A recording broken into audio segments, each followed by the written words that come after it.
Muy buenas tardes.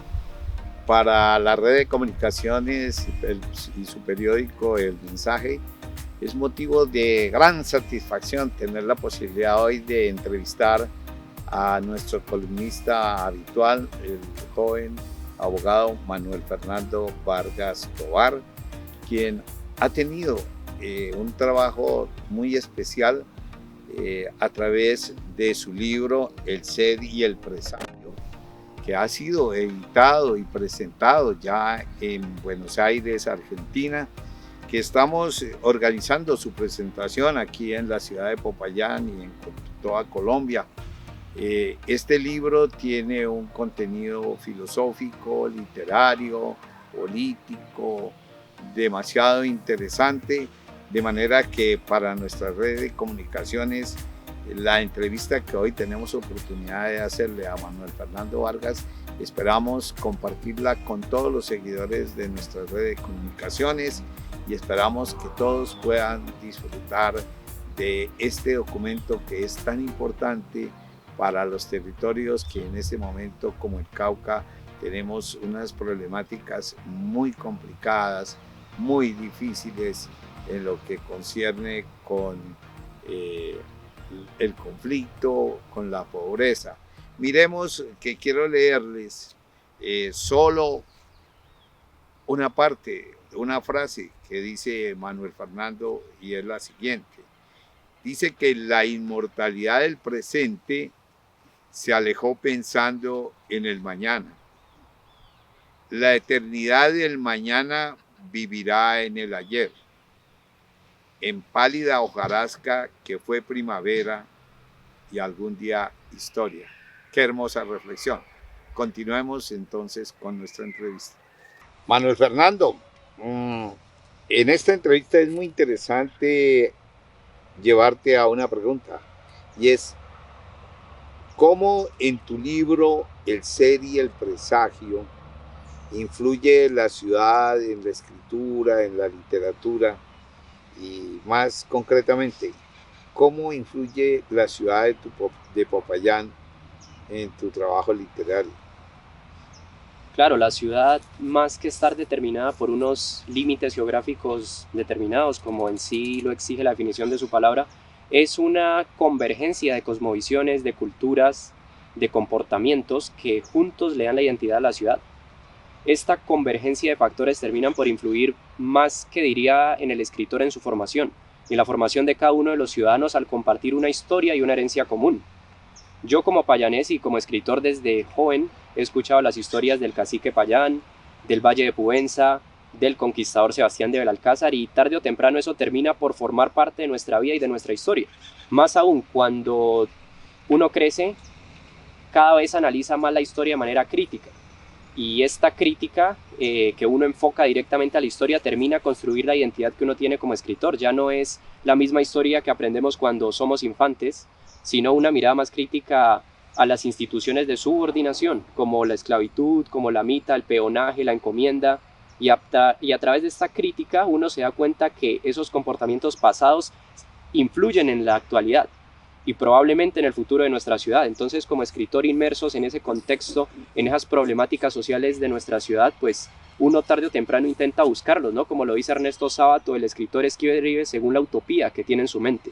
Y eso lo proyecta uno hacia su ciudad, hacia su región, hacia su país y tarde o temprano hacia su continente latinoamericano. Una región como el Cauca, en este territorio saturado de conflicto, de violencia y con mucha pobreza, ¿cómo puede la literatura narrar, cómo puede contar, cómo puede apreciar y expresar esta situación?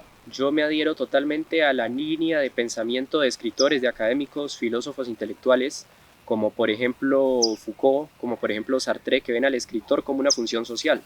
El escritor, al estar inmerso en un contexto social, político, está inmerso de la misma manera en sus problemáticas, más aún teniendo esta identidad de escritor latinoamericano. Crezco con la imagen de personas como Pablo Neruda, como Cortázar, como Eduardo Galeano, que son personas que a través de sus escritos, independientemente sean sonetos, poesías, novelas o cuentos, plasman algo que nos hace parte y que nos ayuda a construir nuestra identidad latinoamericana, porque en ella se reflejan los problemas.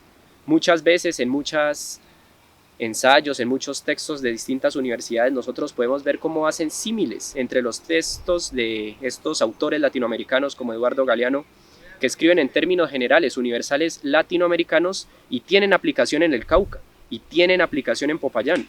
¿Esto es por qué? Porque además de que los latinos compartimos una herencia común, compartimos de la misma manera problemas heredados.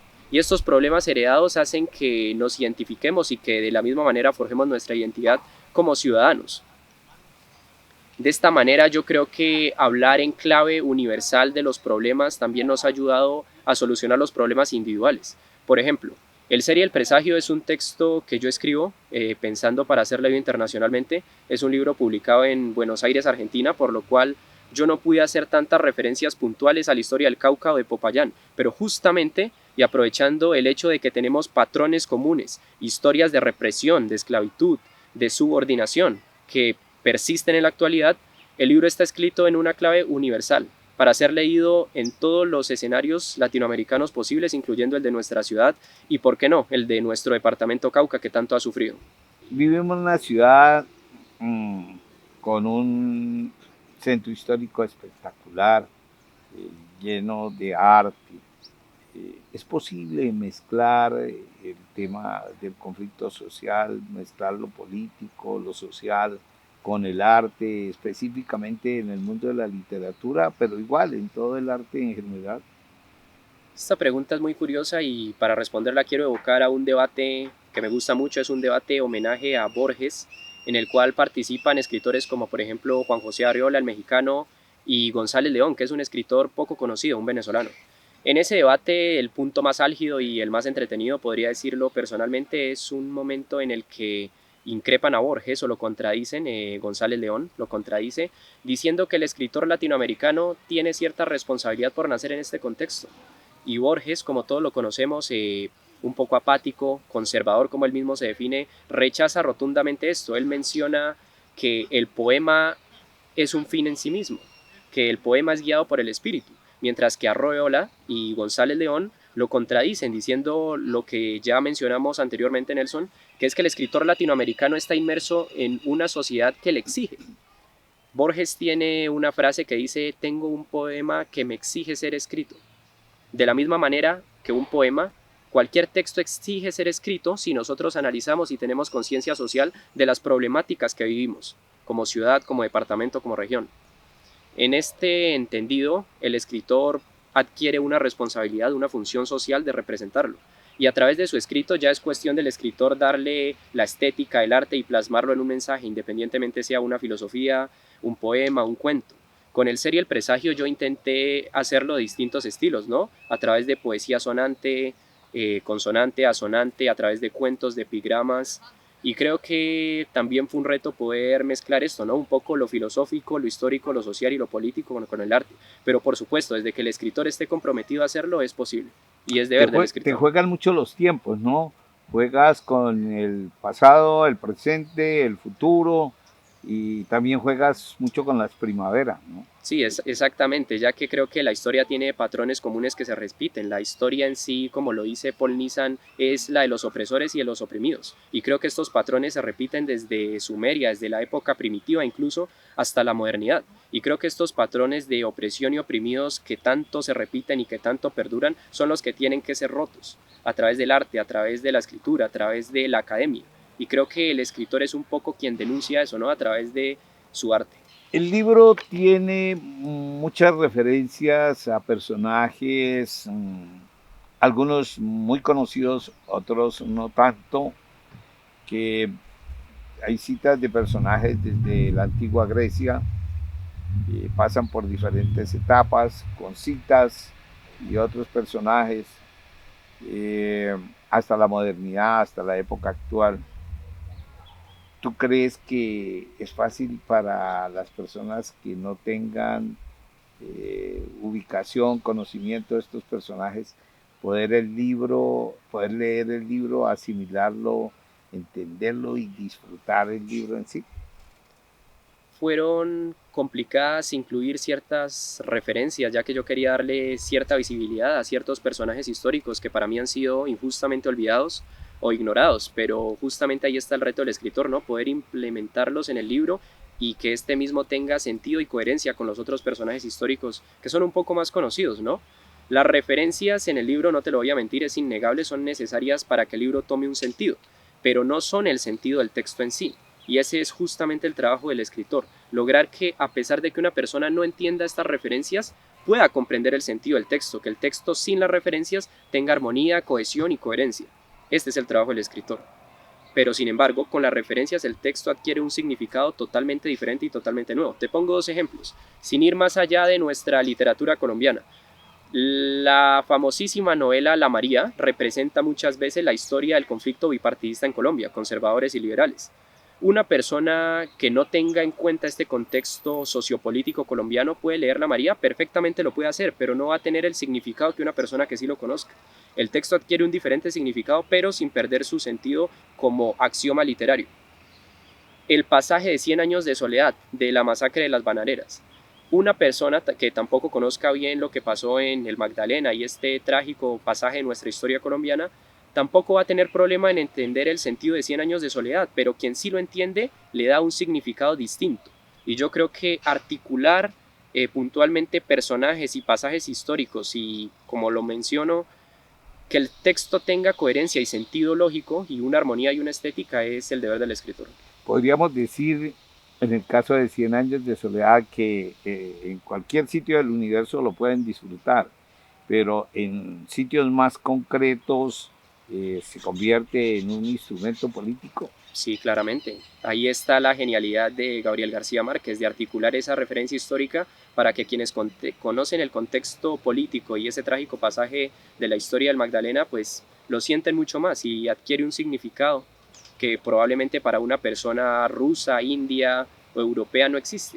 Pero sin embargo esta persona no va a tener dificultades en entender el texto en sí. Lo va a disfrutar. Por supuesto. En este orden de ideas, ¿qué significa el título del ser y el presagio? Clarísimamente esta es una referencia que yo quise hacer al texto icónico El ser y la nada de Jean-Paul Sartre. Es un texto que a mí me ha marcado sobre todo sus bases filosóficas y su aplicación política y social. Este texto a su vez deriva de un texto de Martin Heidegger llamado Ser y Tiempo. Pero pues para entrar en discusiones teóricas de lo que es la filosofía de Martin Heidegger y de Sartre, creo que tendríamos que tener una entrevista totalmente diferente. Hay que hacer un espacio, pero muy interesante, claro, hay que hacerlo. Totalmente, un conversatorio, pero para efectos prácticos yo voy a decir que la obra de Jean-Paul Sartre, El ser y la nada, se refiere básicamente en que el existencialismo de Sartre plantea que la esencia se define por la existencia, es decir, la probabilidad del ser humano y la posibilidad de definirnos a nosotros mismos. De ahí llega la frase de Sartre que dice: el hombre está condenado a ser libre. Y a su vez esta esencia no tiene una predeterminación, es decir, no está condicionada por absolutamente nada. La esencia del hombre es totalmente libre para ser definida a través de nuestras acciones individuales. A mí me encanta de Jean-Paul Sartre cuando con alguna frecuencia, con alguna periodicidad, está siempre diciéndonos: la literatura tiene razón de ser en la medida en que ella tiene un compromiso social. Totalmente, y la filosofía de Jean-Paul Sartre está justamente caracterizada para tener una aplicabilidad social y una aplicabilidad política. Era un escritor bastante comprometido con la causa política de su época.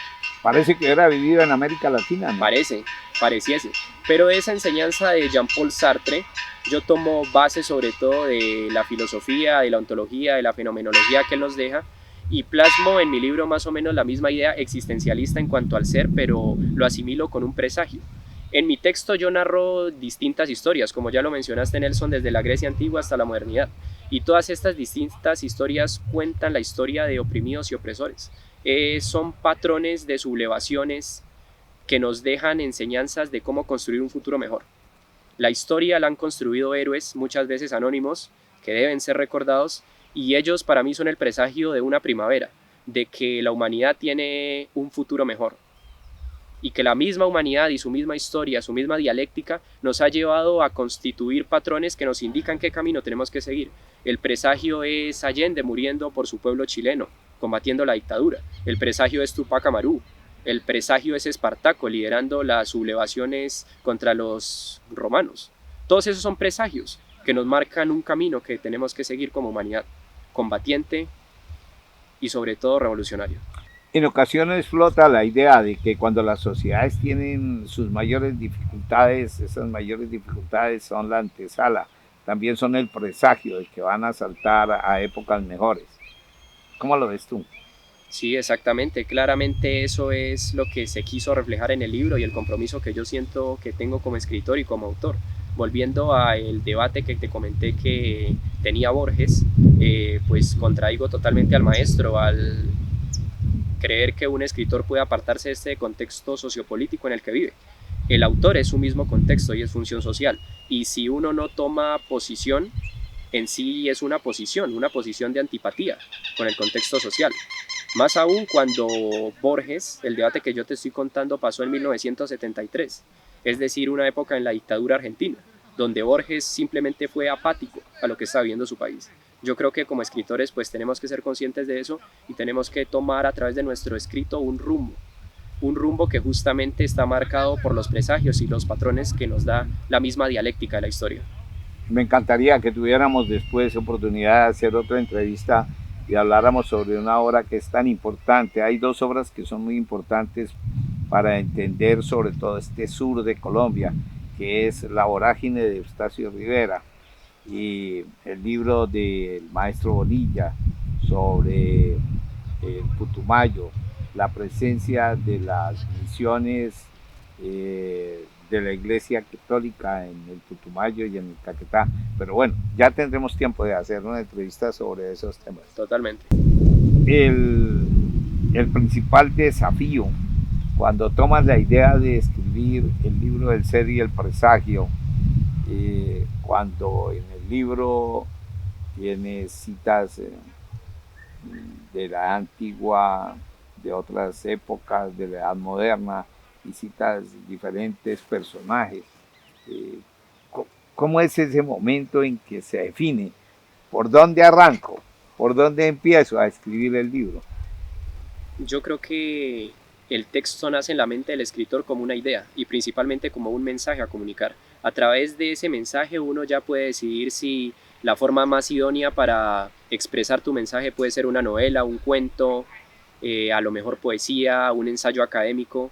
Y yo me daba cuenta que para el mensaje que yo quería transmitir, para el sentido artístico, es decir, el presagio, era muy complicado limitarlo a un estilo literario puntual. Por lo tanto, yo tuve muchas discusiones con colegas, con docentes, literatos que me criticaban por qué hacer poesía simétrica, por qué mezclar un poema con un cuento corto, con una carta a lo mejor.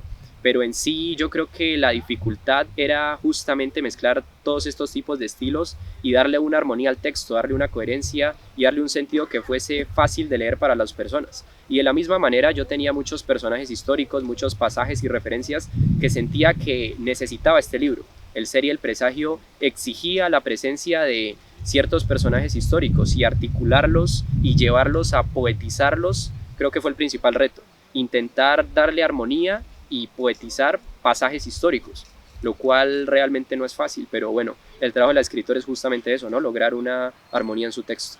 Pues Manuel Fernando, la verdad es que es una lástima que el mundo de los videos, de las comunicaciones, recomiendan manejar unos tiempos limitados con el fin de que los seguidores de nuestros medios de comunicación tengan la posibilidad de estar entrando, observando, mirando.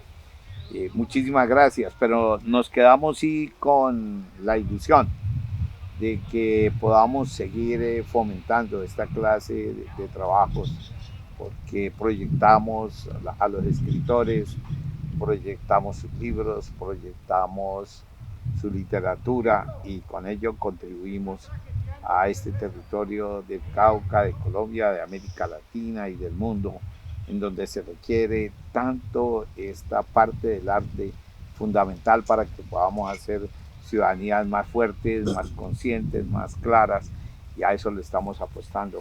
De manera que muchísimas gracias y espero que tengamos la posibilidad inclusive de que invitemos a otros escritores jóvenes como tú con el fin de que podamos crear un nuevo semillero de gentes interesadas y produciendo y proyectando mucho una nueva narrativa sobre el departamento del Cauca.